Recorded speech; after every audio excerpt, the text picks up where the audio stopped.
Olá, então vamos dar sequência, nós estamos revendo um pouco sobre a questão da fotossíntese, nós vimos então que todos os seres autotróficos, fotossintetizantes, são capazes de realizar a fotossíntese, ou seja, produzir, sintetizar compostos orgânicos a partir de compostos simples, como gás carbônico e água, na presença de luz, e converter a energia luminosa em energia química, que vai ficar então nos tecidos vegetais para o uso dele e também, né, para o consumo dos seres heterotróficos ao longo da cadeia alimentar. Nós vamos ver nesse momento os fatores, alguns fatores que influenciam a fotossíntese, ou seja, que exerce alguma influência na taxa fotossintética.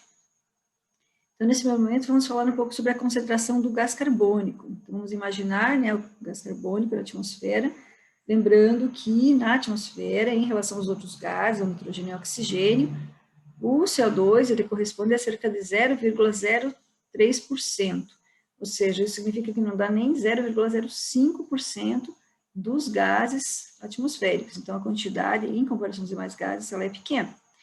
Então, vamos imaginar o seguinte, que se nós tivermos, então, um aumento da concentração de gás carbônico, vai haver um aumento também da taxa fotossintética. Então, quanto mais gás carbônico presente no ambiente, maior vai ser a taxa fotossintética. Só que percebam que vai chegar um momento lá, né, quando a concentração de gás carbônico chegar em torno de 0,2, que essa taxa de fotossíntese ela vai cessar.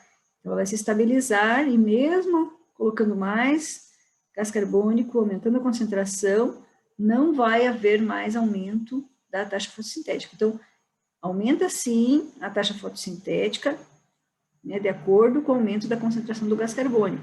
Só que isso vai até um limite.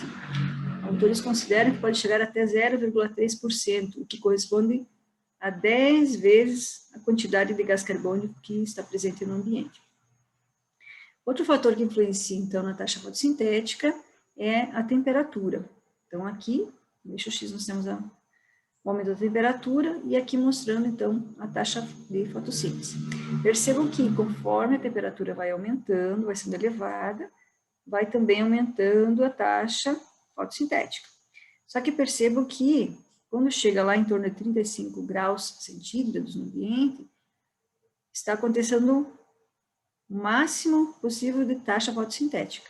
Então, ela vai atingir um pico, um ótimo, né, onde ocorre maior taxa fotossintética possível, mas que se aumentar ainda mais, um pouco mais a temperatura, veja que já logo depois, perto dos 40 aqui, ocorre uma diminuição drástica da taxa fotossintética. Então, não adianta aumentar ainda mais a temperatura, que não vai haver aumento da taxa fotossintética, muito pelo contrário, vai haver uma queda brusca até cessar totalmente a taxa fotossintética.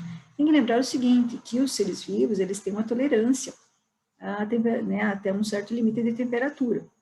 Nós também, por exemplo, o nosso corpo, ele não pode passar, né, acima, por exemplo, de 40 graus, já começa a desnaturar as proteínas, né, as enzimas param de funcionar, a mesma coisa acontece com os vegetais.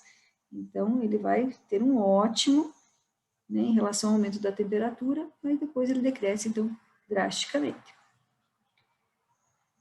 E mais um fator, lógico, se nós temos né, a questão da radiação solar, né, tanto a temperatura está se proveniente, né, o calor do sol, mas também a luminosidade.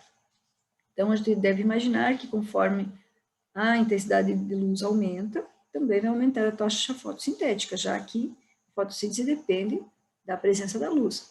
Então, é isso que nós observamos, que o aumento da intensidade luminosa vai também promover um aumento da taxa de fotossíntese. Só que isso vai acontecer até determinado momento, que nós vamos chamar de ponto de saturação luminosa, onde não adianta aumentar a iluminação, porque não vai haver um aumento mais de taxa fotossintética. Então, ela vai aumentar a taxa de fotossintética até determinado ponto, que nós vamos chamar de ponto de saturação luminosa. Isso vai depender aí de, né, esse ponto vai depender vai ser de acordo com cada espécie vegetal. Tá? Mas então, também atinge um limite e depois estabiliza. Então, não adianta aumentar ainda mais a iluminação, porque a taxa vai se manter a mesma. Então, esses três fatores que nós falamos, de modo geral, então, o aumento deles, né, a concentração de gás carbônico, temperatura e luminosidade, vai aumentando a taxa fotossintética. Lógico que sempre dentro de determinados limites.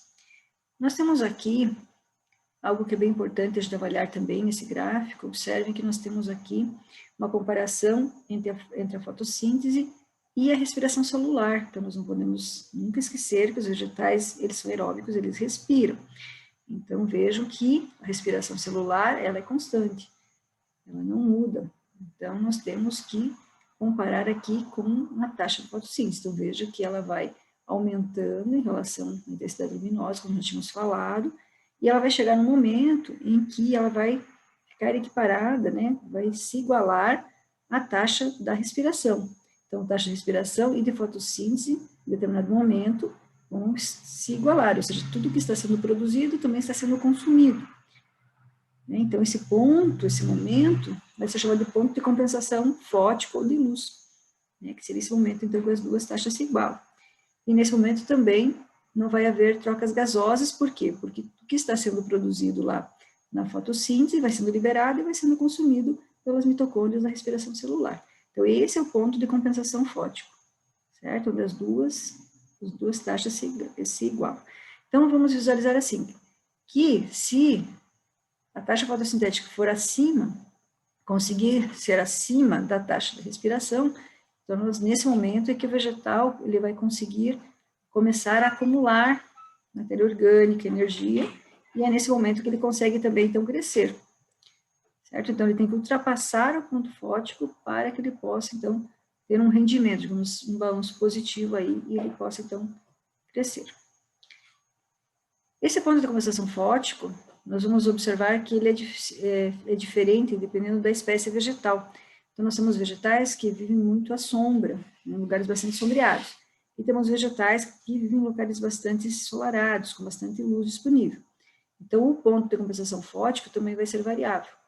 Ele vai ser diferente em relação ao tipo vegetal. Se você observar no gráfico, né, a comparação de duas espécies vegetais, e mostrar esses pontos de compensação fótico, em momentos diferentes, lembre que para uma planta que vive em locais sombreados, que a gente chama de plantas umbrófilas ou de sombra, esse ponto fótico, ou de compensação fótica, é alcançado primeiro, mais cedo. Né? Então, nesse caso dessa planta aqui, né? O exemplo que nós temos os musgos, são lugares bastante sombreados, mas tem vários vegetais aí que vivem no subbosque, né? Na parte mais baixa das florestas. Né? Então, aqui, o primeiro ponto mostra, né, que esse ponto de compensação fótica foi alcançado por esse vegetal, que é uma espécie de sombra.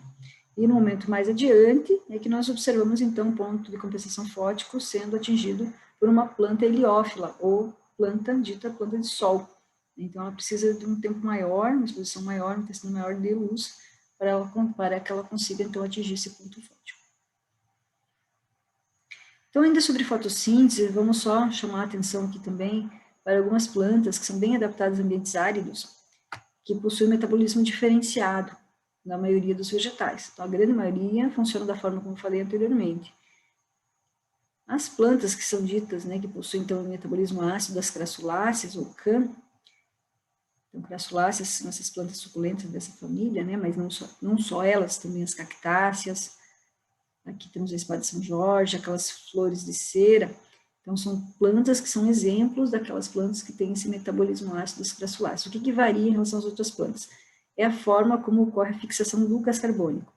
Então, como eu falei, essas plantas, elas são adaptadas a ambientes mais áridos, onde os vegetais ficam expostos a uma quantidade grande de luz, mas também passam por um grande estresse hídrico, né, já que é um ambiente árido. Então, nesse caso, elas têm a capacidade de manter os seus estômatos fechados durante o dia. Não só vão abrir os estômatos durante a noite, justamente o oposto do que acontece à maioria dos vegetais. Dessa forma, elas conseguem reduzir significativamente a perda excessiva de água. Então, vamos comparar aqui o dia e a noite desse tipo de planta, né, que tem esse metabolismo CAM.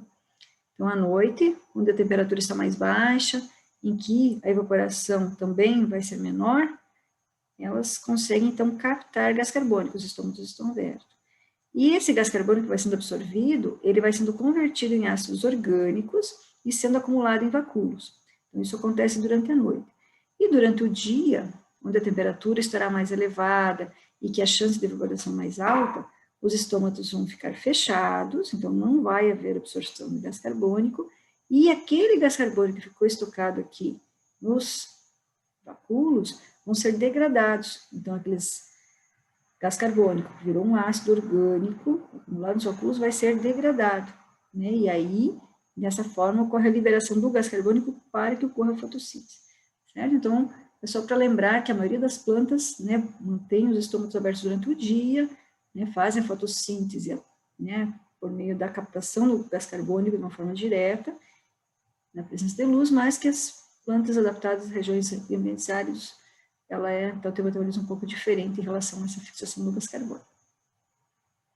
E lógico, depois que ocorrer, então, a fotossíntese, nas partes, então, clorofiladas, especialmente nas folhas, nos caules, nas partes verdes do vegetal, esses produtos, né, da fotossíntese, que nós vamos chamar agora de seiva orgânica, que são os açúcares, e também, né, na sequência, as células vão transformando, né, elaborando novos compostos, como aminoácidos, mesmo os hormônios, isso tudo vai precisar ser circular e ser distribuído para o vegetal como um todo. E aí, nesse momento, nós vamos chamar a seiva de orgânica, ou seiva elaborada.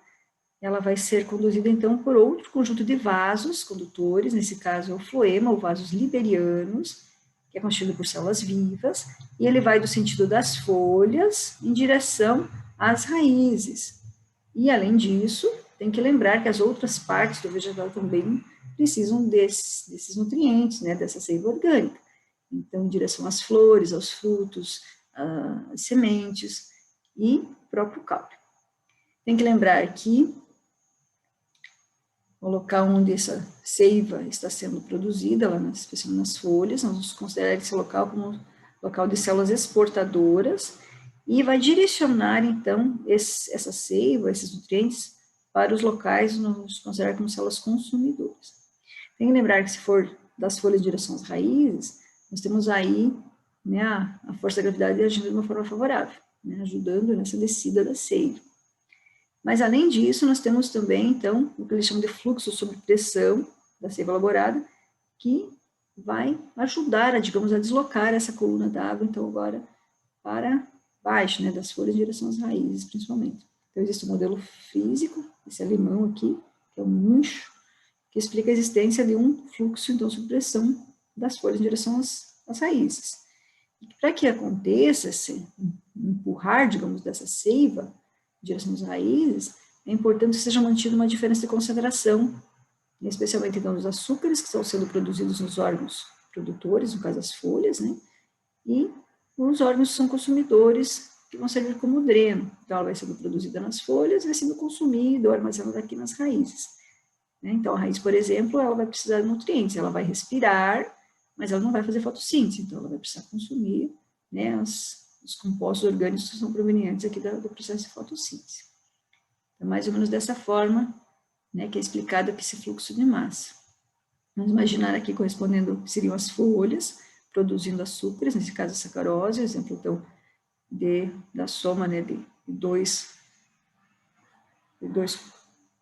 monossacarídeos, né, então forma de sacarídeo com a sacarose, e ela vai ser, então, lançada para dentro do floema, então, representando um vaso condutor da seiva elaborada, seiva orgânica. Conforme esses solutos vão sendo adicionados aqui, ele vai puxar junto com ele a água, então, de forma passiva, por osmose, a água segue, então, os açúcares.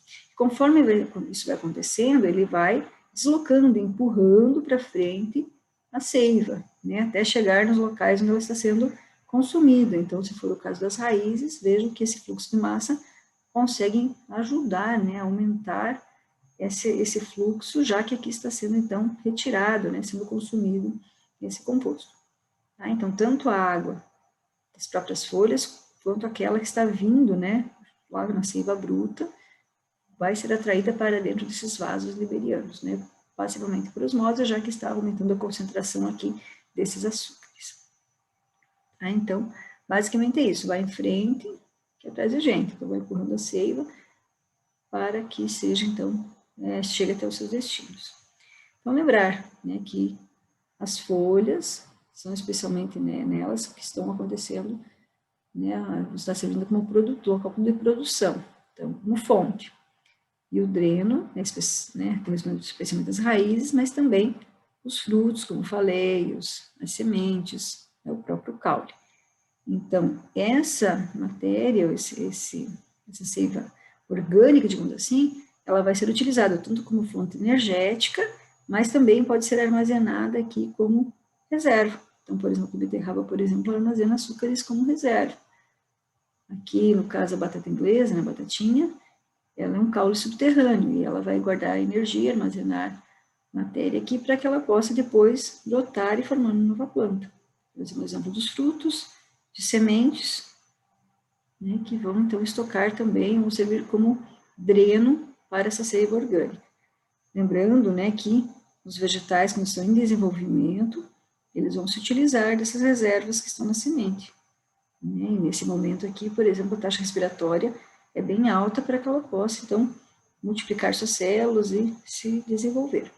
Tranquilo? Então, com essa parte aqui, nós encerramos essa revisão aí dessa parte, então, da nutrição vegetal e da condução da seiva, tanto no sentido, né, de conduzir a seiva bruta lá das raízes até as folhas e depois, né, da fotossíntese, então distribuir essa seiva orgânica elaborada das folhas em direção a todas as partes do vegetal, então especialmente retornando também para as raízes, que também representam o tecido vivo. Certo? Então, qualquer dúvida, só nos procurar, né? Pode anotar, né, se tiver qualquer coisa a mais, e vamos conversando. Até breve.